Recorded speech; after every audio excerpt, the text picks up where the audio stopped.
ছাত্ৰ-ছাত্ৰীসকল এই ভিডিঅ'ত আমি দশম শ্ৰেণীৰ বহুপদ পাঠৰ অন্তৰ্গত অনুশীলনী 2.2 ৰ কেইটামান প্ৰশ্ন সমাধান কৰিম। ইয়াতে প্ৰথম প্ৰশ্নটো দিয়া আছে তলৰ দ্বিঘাত বহুপদবোৰৰ শূন্য উলিওৱা আৰু এই শূন্যবোৰ আৰু সহগবোৰৰ মাজৰ সম্পৰ্ক সত্যাপন কৰা। ইয়াত আমাক দ্বিঘাত বহুপদ এটা দিয়া আছে, দ্বিঘাত বহুপদটোৰ শূন্যও আমি উলিয়াম আৰু এই শূন্য আৰু সহগৰ মাজৰ সম্পৰ্ক সত্যাপন কৰিব লাগে। অৱশ্যে এই ভিডিঅ'ত আমি কেৱল দ্বিঘাত বহুপদ এটাৰ শূন্য কেনেকৈ নিৰ্ণয় কৰে সেয়াহে আলোচনা কৰিম। দ্বিঘাত বহুপদৰ শূন্য আৰু সহগৰ মাজৰ সম্পৰ্ক পৰৱৰ্তী ভিডিঅ'ত আলোচনা কৰিম। আজি কুৱেশ্যন নম্বৰ 1-3 এই দ্বিঘাত বহুপদটো শূন্য নিৰ্ণয় কৰিম আমি। বহুপদটো হ'ল 6x² - 3 - 7x। দ্বিঘাত বহুপদ এটাৰ শূন্য নিৰ্ণয় কৰাৰ আগতে আমি জানিব লাগিব দ্বিঘাত বহুপদ এটাৰ সাধাৰণ ৰূপ কি হয়। এটা দ্বিঘাত বহুপদৰ সাধাৰণ আৰ্হি বা সাধাৰণ ৰূপ হ'ল ax² bx + c, য'ত abc হ'ল যিকোনো বাস্তৱ সংখ্যা আৰু x হ'ল দ্বিঘাত বহুপদটোৰ চলক। এতিয়া যদি আমি এই সাধাৰণ দ্বিঘাত বহুপদটো লক্ষ্য কৰোঁ তেন্তে দেখা পাম ইয়াত মুঠ 3টা পদ আছে। প্ৰথম পদটোত চলকৰ সূচক 2, দ্বিতীয় পদটোত চলকৰ সূচক ওপৰত একো নাই অৰ্থাৎ 1 আছে, অৰ্থাৎ চলকৰ সূচক 1, আৰু তৃতীয়টো পদ হ'ল এটা ধ্ৰুৱক পদ অৰ্থাৎ চলকবিহীন পদ। গতিকে দ্বিঘাত বহুপদ এটাৰ সাধাৰণ ৰূপটো এই ধৰণে লিখা হয়, য'ত চলকৰ সূচক 2 থাকে সেই পদটো প্ৰথমতে লিখিম আমি, চলকৰ সূচক 1 থকা পদটো দ্বিতীয়তে আৰু চলকবিহীন বা ধ্ৰুৱক পদটো শেষত লিখা হয়। আমাক যিটো দ্বিঘাত বহুপদ দিয়া আছে সেই দ্বিঘাত বহুপদটো যদি আমি লক্ষ্য কৰোঁ তেন্তে দেখা পাম যে ধ্ৰুৱক পদটো মাজত লিখা আছে। গতিকে আমি এই দ্বিঘাত বহুপদটোক সাধাৰণ ৰূপত লিখিবৰ কাৰণে চেষ্টা কৰিম। গতিকে আমি প্ৰথমতে লিখিম 6x², তাৰ পাছত আমি লিখিম চলকৰ সূচক 1 থকা পদটো -7x, তাৰপিছত ধ্ৰুৱক পদ -3। এতিয়া এই ধৰণে আমি লিখিলোঁ 6x² - 7x -3। এতিয়া আমি যদি তুলনা কৰোঁ সাধাৰণ দ্বিঘাত বহুপদটোৰ লগত এই দ্বিঘাত বহুপদটো x² ইয়াতো আছে, ইয়াতো আছে, a আছে, ইয়াত x² আছিলে, a ৰ ঠাইত ইয়াত আছে 6। গতিকে আমি ক'ব পাৰোঁ এই দ্বিঘাত বহুপদ দুটা তুলনা কৰিলে আমি ক'ব পাৰোঁ a = 6। ঠিক তেনেকৈ ইয়াত x আছে, ইয়াত x আছে, প্লাছ b আছিলে, ইয়াত b ৰ ঠাইত ইয়াত আছে -7। গতিকে আমি ক'ব পাৰোঁ b = হ'ল -7। ঠিক তেনেকৈ তৃতীয় পদটো তুলনা কৰি পাম, তৃতীয় পদটো c আছিলে, ইয়াত আছে c ৰ ঠাইত -3। গতিকে আমি ক'ব পাৰোঁ c = -3। অৰ্থাৎ এই দ্বিঘাত বহুপদটোৰ প্ৰথম পদ 6x² x² ৰ সহগ হ'ল 6, x ৰ সহগ -7 আৰু ধ্ৰুৱক পদ হ'ল -3। এতিয়া এই দ্বিঘাত বহুপদটোৰ মূল বা বীজ উলিয়াবৰ কাৰণে আমি যিটো পদ্ধতি ব্যৱহাৰ কৰিম সেই পদ্ধতিটো আমি নৱম শ্ৰেণীটো পাই আহিছোঁ। পদ্ধতিটো আছিলে মধ্যপদৰ বিভাজনৰ দ্বাৰা উৎপাদক বিশ্লেষণ। এই পদ্ধতিত দ্বিঘাত বহুপদটোৰ মাজত থকা পদটো অৰ্থাৎ 7x-ক আমি এনেদৰে দুটা ভাগত ভাগ কৰিম যাতে সেই পদ দুটাৰ পূৰণফল প্ৰথম পদ অৰ্থাৎ 6x² আৰু ধ্ৰুৱক পদ বা শেষৰ পদটো -3 ৰ সমান হয়। 7x-ক আমি দুই ভাগত ভাগ কৰি লিখিব লাগে যাতে সেই পদ দুটাৰ পূৰণফল -18x² ৰ সমান হয়। এতিয়া উদাহৰণ হিচাপে আমি -7x-ক লিখিব পাৰোঁ -2x আৰু -5x, কাৰণ -2x আৰু -5x ৰ যোগফল হ'ব -7x। এই ধৰণে আমি দুটা পদৰ যোগফল হিচাপে লিখিব পাৰোঁ। কিন্তু এতিয়া এই দুটা পদ যদি আমি পূৰণ কৰোঁ -2x আৰু -5x, মাইনাছ ইনটু মাইনাছ হ'ল plus, 5 into 2 10 x into x x square আমি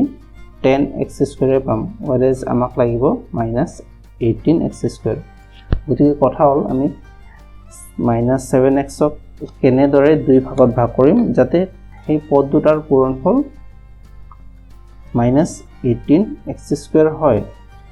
তাৰ কাৰণে আমি x square ৰ সহগ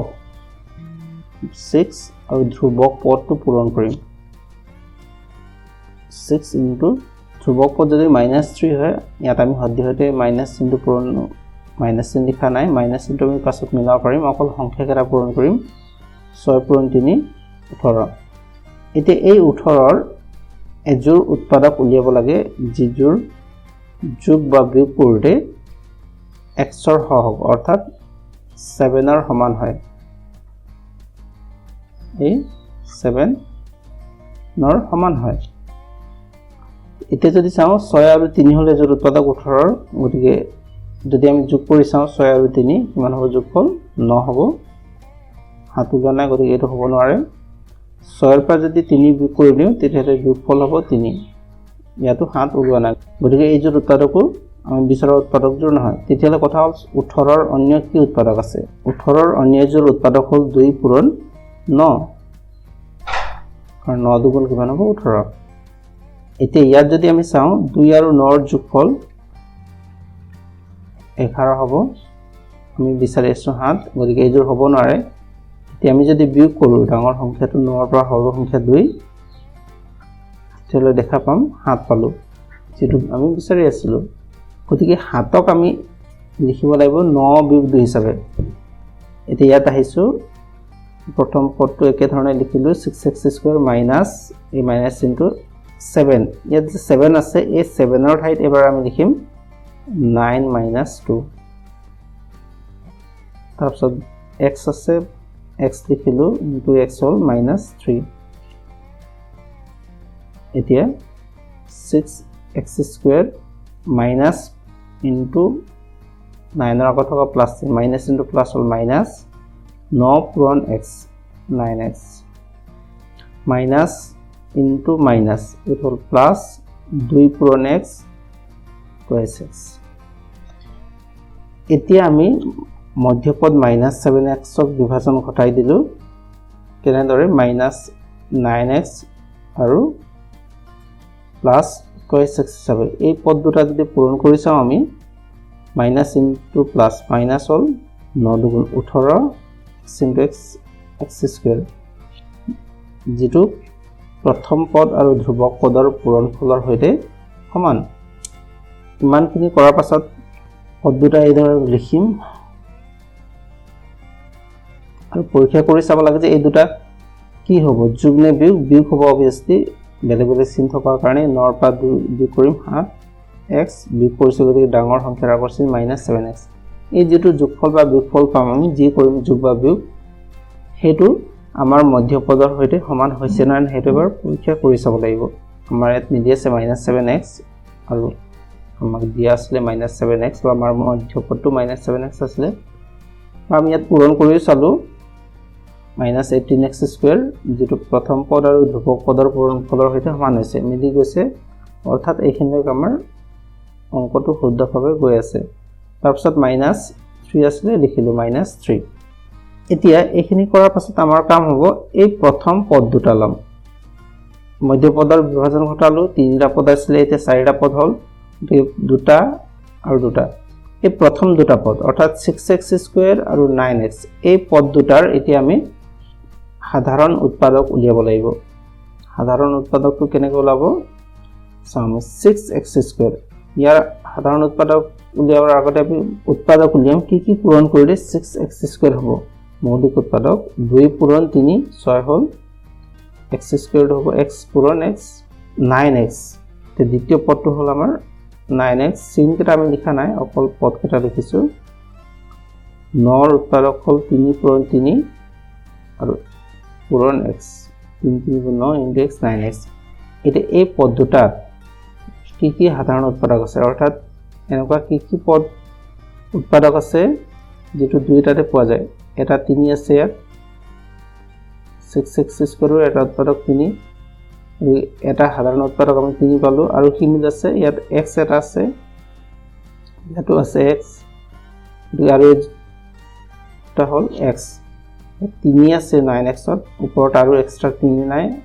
6x স্কয়াৰৰ x এটা উৎপাদক তলত আৰু x নাই 2 আছে এই তলত 2 নাই গতিকে দেখা পালো ইহঁতৰ সাধাৰণ উৎপাদক হল 3 * x অৰ্থাৎ কিমান 3x এই যেটো সাধাৰণ উৎপাদক হল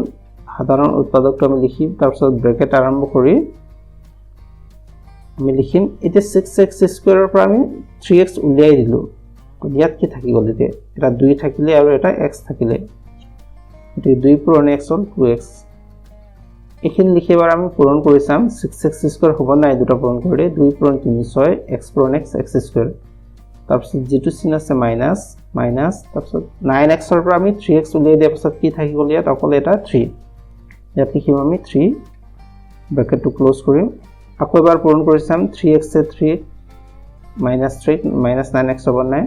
plus 3x into minus 3 plus into minus হল minus 3 গুণ 9 into x 9x এইখিনি ঠিক আছে ঠিক তেনেকৈ আমি তৃতীয় আৰু চতুৰ্থ পদ দুটাৰ সাধাৰণ উৎপাদক উলিয়াম তৃতীয় পদটো হল 2x ৰ উৎপাদক হল 2 into x আৰু চতুৰ্থ পদটো হল 3 তিনিটো হল 3 পূৰণ 1 গতিকে ইয়াত সাধাৰণ উৎপাদক বুলিবলৈ 1 এটাহে আছে এই পদ দুটাৰ সাধাৰণ উৎপাদক হল কি 1 ইয়াত 2 আছে ইয়াত 2 নাই ইয়াত 3 আছে ওপৰত 3 নাই x আছে 2x ৰ উৎপাদক 3 ৰ উৎপাদক x নহয় গতিকে সাধাৰণ উৎপাদক হল 1 হল গতিকে এই 1 টোকে লিখিম তাৰ আগতে যেটো চিন আছে হেতু লিখিম আমি +1 এটা 2x ৰ পৰা 1 উলিয়াই দিয়াৰ পিছত থাকি গল কি 2 আৰু x অৰ্থাৎ 2x তেনেকৈ 3 ৰ পৰা 1 উৎপাদক উলিয়াই দিয়াৰ পিছত থাকিলে 3 এই চিনটো আমি চাব লাগিব ইয়াত -3 আছে ইয়াত আগত প্লাস চিন আছে কি চিন দিলে এই দুটা পূৰণফল মাইনাস হ'ব obviously মাইনাস লিখিম আমি যাতে প্লাস ইনটু মাইনাস মাইনাস হয় এই কথাটো আমি চাব লাগিব লগতে এটা কথা আমি লক্ষ্য ৰাখিম যে এই ধৰণে যেতিয়া আমি সাধাৰণ উৎপাদক উলিয়ালো দুইটা পদৰ তাৰ পাছত ব্ৰেকেটৰ ভিতৰ যিটো পদ থাকি গল ইয়াত 2x - 3 প্ৰথম ব্ৰেকেটত আৰু পাছফালে থকা ব্ৰেকেটৰ যেটো পদ থাকি গল ইয়াটো কি আছে 2x - 3 এই পদটো দুটা সদায় একেই হ'ব লাগিব 2x - 3 ইয়াটো আছে ইয়াটো 2x - 3 এক্স্যাক্টলি একে ইয়াত +3 হল বা ইয়াত -2x হল তেনেকুৱা হলে নহব এতিয়া এই পদ দুটাত 2x - 3 ইয়াটো আছে অৰ্থাৎ 2x - 3 হল পদ দুটাৰ সাধাৰণ উৎপাদক গতিকে এই সাধাৰণ উৎপাদকটো কমন ললে ইয়াত থাকিব প্ৰথম পদটো কি থাকিব অকল 3x আৰু ইয়াত থাকিলে +1 গতিকে 6x স্কয়াৰ -3 -7x ৰ উৎপাদক বিশ্লেষণ আমি কৰিলো আৰু উৎপাদক দুটা কি পালো 2x - 3 আৰু 3x + 1 অৰ্থাৎ এই পদ দুটা পূৰণ কৰিলে বা এই বহুপদ দুটা পূৰণ কৰিলে আমি পাম 6x স্কয়াৰ -3x -7x যেটো বহুপদ আমাক দি আছে এতিয়া এই বহুপদটোৰ আমি শূন্য নিৰ্ণয় কৰি আছো বা শূন্য নিৰ্ণয় কৰিব লাগে এতিয়া কথা হল বহুপদৰ শূন্য মানে কি বহুপদৰ শূন্য হল বহুপদত থকা চলকৰ সেই মান যেটো মানৰ বাবে গোটেই বহুপদটোৰ মান শূন্য হৈ যায় যেনে উদাহৰণ হিচাপে ধৰি লৈছে এটা বহুপদ আছে x - 2 এই বহুপদৰ শূন্য কিমান বুলি ক'লে আমি ক'ব লাগিব যে বহুপদটো থকা চলক কি আছে x এই চলকৰ ঠাইত কি বহুৱাই দিলে বহুপদটোৰ মান শূন্য হয় যদি আমি চলক x ৰ ঠাইত 2 বহুৱাই দিওঁ 2 + 2 শূন্য হয় এই ক্ষেত্ৰত এই 2 x - 2 বহুপদটোৰ শূন্য বুলি কোৱা হয় আৰু এটা উদাহৰণ লৈছো ধৰি লৈছো বহুপদটো 3m + 6 এতে এই m ৰ ঠাইত ইয়াত চলক হল m ৰ ঠাইত কি মান বহুৱাই দিলে গোটেই বহুপদটোৰ মান শূন্য হয় যদি আমি m ৰ ঠাইত লিখি দিও এনেকৈ -2 তেলে দেখা পাম 3 × 6 প্লাস * মাইনাস মাইনাস +6 -6 +6 হল 0 -2 বহুৱাই দিওতে গোটেই বহুপদটোৰ মান শূন্য পালো গতিকে -2 3m + 16 বহুপদটোৰ শূন্য বুলি কোৱা হয় গতিকে আমাৰ ক্ষেত্ৰটো যেটো বহুপদ দিয়া আছে সেই বহুপদটোৰ মান শূন্য হ'ব লাগে অৰ্থাৎ 6x² - 3 - 7x এই বহুপদটোৰ মান শূন্য হ'ব লাগে অৰ্থাৎ 6x² - 3 - 7x = হ'ব 0 আমি বিচাৰিব লাগিব চলকৰ ঠাইত কি লিখিলে এই চৰ্তটো ফুলফিল হ'ব এতিয়া আমি পালো যে 6x² - 3 - 7x ৰ উৎপাদক দুটা হ'ল 2x - 3 * 3x + 1 = 0 এতিয়া এই পদ দুটা পূৰণফল শূন্য হ'ব লাগিব দুটা পদৰ বা দুটা বহুপদৰ পূৰণফল শূন্য হ'ব লাগে আৰু আমি জানো দুটা সংখ্যা বা দুটা পদ শূন্য হ'বৰ কাৰণে পূৰণফলটো শূন্য হ'বৰ কাৰণে হয় দুইটাই শূন্য হ'ব লাগিব যাতে শূন্য পূৰণ শূন্য কৰিলে শূন্য হয় নাইবা তাৰে যিকোনো এটা শূন্য হ'ব লাগিব যাতে শূন্য পূৰণ অন্য পদ শূন্য হ'ব কাৰণ আমি জানো শূন্যৰে যিকোনো সংখ্যা পূৰণ কৰিলে কি পোৱা যায় শূন্য পোৱা যায় অৰ্থাৎ এই বহুপদটোৰ মান শূন্য হ'বৰ কাৰণে হয় 2x - 3 মান শূন্য হ'ব লাগিব নাইবা 3x + 1 ৰ মান শূন্য হ'ব লাগিব যাতে 2x - 3 মান যদি শূন্য হয় তেতিয়ালে শূন্য পূৰণ 3x + 1 এটো শূন্য হ'ব যদি 3x + 1 ৰ মান শূন্য হয় তেতিয়ালে 2x - 3 * শূন্য এটো কিমান হ'ব শূন্য হ'ব সেইকাৰণে আমি লিখিম এতিয়া 6x² - 3 - 7x বহুপদটোৰ মান শূন্য হ'ব যদিহে 2x - 3 = 0 হয় নাইবা 3x + 1 এই বহুপদটোৰ মান শূন্য হ'ব লাগিব ইয়াৰ পৰা আমি পাম 2x - 3 টোক আমি সমান চিনটোৰ সোঁফালে লৈ আহিম গতিকে -3 হ'ল +3 আমি x ৰ মান বিচাৰি আছো গতিকে x ৰ মান হ'ব 2 টো সোঁফালে লৈ আহিলো পূৰণ আছে x ৰ লগত গতিকে হৰণ হ'ল হৰণ লিখিম 2 লগত হ'ল 3 তো x ৰ এটা মান পালো আমি 3/2 ঠিক একেদৰে ইয়াৰ পৰা আমি পাম 3x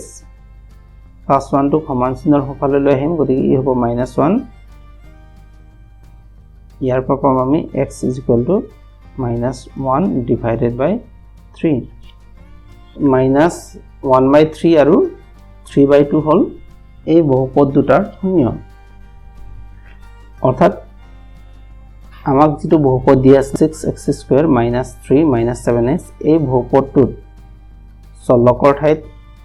আমি যদি 3/2 লিখি দিওঁ নাইবা -1/3 লিখি দিওঁ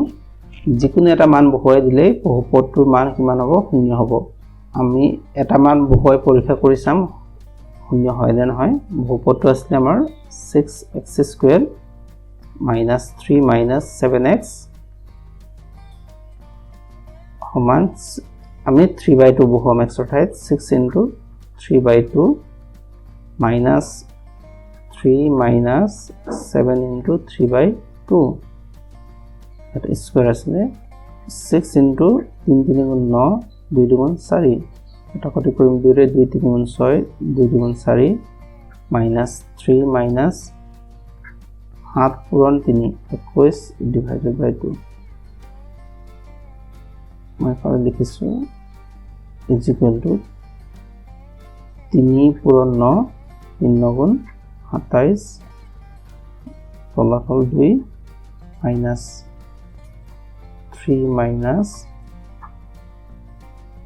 -21/2 ইয়াত হৰ হল 2 আৰু ইয়াত আছে 1 2 আৰু 1 ৰ লসাগু হ'ল 2 2 2 হৰণ কৰিলে 1 বাৰ 1 পূৰণ 27 27 বিয়োগ ইয়াত 1 আছে 1 2 2 বাৰ 2 পূৰণ 3 6 বিয়োগ 2 2 1 বাৰ 1 পূৰণ 21 21 ইয়াৰ পৰা পালো আমি 2 তলত 27 এই সংখ্যা দুটাৰ আগত 6 আৰু 21 ৰ আগত বিয়োগ আছে গতিকে এই দুটা যোগ কৰিম আমি 6 আৰু 21 যোগ হ'ল 27 যেটো যোগ কৰিছো সংখ্যা দুটাৰ আগৰ চিনটো লিখিম -27 27 - 27 0/2 = 0 গতিকে দেখা পালো যে 3/2 বহুৱাই দিওঁতে চলকৰ ঠাইত বহুপদটোৰ মান 0 পোৱা গৈছে অৰ্থাৎ ই প্ৰদত্ত বহুপদটোৰ এটা 0 হয় একেদৰে আমি যদি x ৰ ঠাইত -1/3 বহুৱাই দিওঁ তেতিয়াহ'লে এই বহুপদটোৰ মানো কি হ'ব 0 হ'ব সেইকাৰণে আমি লিখিম এতেকে নিৰ্ণয় 0 বা বীজ বুলিও কয় 3/2, -1/3 এটা কথা আমি মনত ৰাখিব লাগিব এটা দ্বিঘাত বহুপদৰ সদায় দুটা মূল বা বীজ থাকে ৰৈখিক বহুপদৰ ক্ষেত্ৰত এটা থাকিব দ্বিঘাত বহুপদ হলে দুটা ত্ৰিঘাত বহুপদ যদি হয় শূন্যৰ সংখ্যা তিনিটা হ'ব ছাত্ৰ ছাত্ৰীসকল আশা কৰিছো তোমালোকে দ্বিঘাত বহুপদ এটাৰ শূন্য কেনেকৈ নিৰ্ণয় কৰিব লাগিব এই বিষয়ে শিকিব পাৰিছা এতিয়া 1 নং প্ৰশ্নত থকা বাকি প্ৰশ্নকেইটা নিজে সমাধান কৰিবৰ কাৰণে চেষ্টা কৰিবা